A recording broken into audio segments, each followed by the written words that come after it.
ଆଜିର ମ୍ୟାଚ୍ ଯିଏ ଜିତିବ ସିଏ ସିଧା ଫାଇନାଲକୁ ଯିବ। ହାରିବ ଏମ୍ଆଇ, ଜିତିବ ପଞ୍ଜାବ। ଏଲିମେଣ୍ଟର ମ୍ୟାଚ୍ରେ ଗୁଜରାଟକୁ ହରାଇଥିଲା ଏମ୍ଆଇ। କ୍ୱାଲିଫାଏ 2 ମ୍ୟାଚ୍ରେ ପଞ୍ଜାବଠୁ ହାରିବ ଏମ୍ଆଇ। ହଁ ଦର୍ଶକ ବନ୍ଧୁ, ଆଜି ଖେଳାଯିବ କ୍ୱାଲିଫାଏ 2 ମ୍ୟାଚ୍ ମୁମ୍ବାଇ ପଞ୍ଜାବ ସହିତ। କିଏ ଜିତିବ କମେଣ୍ଟ କରି ନିଶ୍ଚିତ କୁହନ୍ତୁ। ଦର୍ଶକ ବନ୍ଧୁ, କ'ଣ ରହିଛି ଆଇପିଏଲ୍ରେ ମୁମ୍ବାଇ ଏବଂ ପଞ୍ଜାବର ରେକର୍ଡ ଚାଲନ୍ତୁ ଜାଣିବା। ଆଇପିଏଲ୍ରେ ପଞ୍ଜାବ ମୁମ୍ବାଇ 33 ଥର ଆମ୍ନାସାମ୍ନି ହୋଇଥିଲା ବେଳେ ମୁମ୍ବାଇ 17ଟି ମ୍ୟାଚ୍ ଜିତିଥିଲା ବେଳେ ପଞ୍ଜାବ 16ଟି ମ୍ୟାଚ୍ ଜିତିଛି।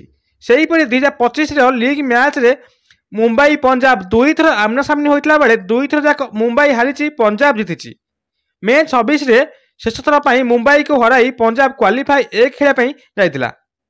ମୁମ୍ବାଇର ଆଉ ଗୋଟିଏ ରେକର୍ଡ ହେଉଛି ଏମ୍ଆଇ ଏଲିମେଣ୍ଟ ମ୍ୟାଚ୍ 2 ଥର ଖେଳିଛି, ଆଉ 2 ଥର ଯାକ କ୍ୱାଲିଫାଏ ହେଇ କ୍ୱାଲିଫାଏ 2 ଖେଳିଛି, ଆଉ 2 ଥର ଯାକ କ୍ୱାଲିଫାଏ 2ରେ ହିଁ ହାରିଯାଇଛି।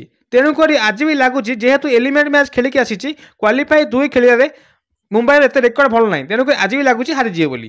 ଆଜି ଖେଳାଯାଉଥିବା ଅହମ୍ମଦାବାଦର ନରେନ୍ଦ୍ର ମୋଦି ଷ୍ଟାଡିୟମରେ ଯିଏ ବି ଟସ୍ ଜିତିବ ଫାଷ୍ଟ ବୋଲିଂ କରିବ। କାହିଁକି ନା ଷ୍ଟାଡିୟମର ରେକର୍ଡ କହୁଛି ଏଥିରେ 41 ଥର ଖେଳ ହୋଇଛି, ଯେଉଁଥିରେ କି 20 ଥର ବ୍ୟାଟିଂ କରିଥିବା ଦଳ ଜିତିଛି ଏବଂ 21 ଥର ଚେସ୍ କରିଥିବା ଦଳ ଜିତିଛି। ତେଣୁକରି ଆଜିର ମ୍ୟାଚ୍ 60-40 ବା 60-40 ଭଳି ଲାଗୁଛି। ତ କିଏ ଜିତିବ କମେଣ୍ଟ କରି ନିଶ୍ଚିତ କୁହନ୍ତୁ।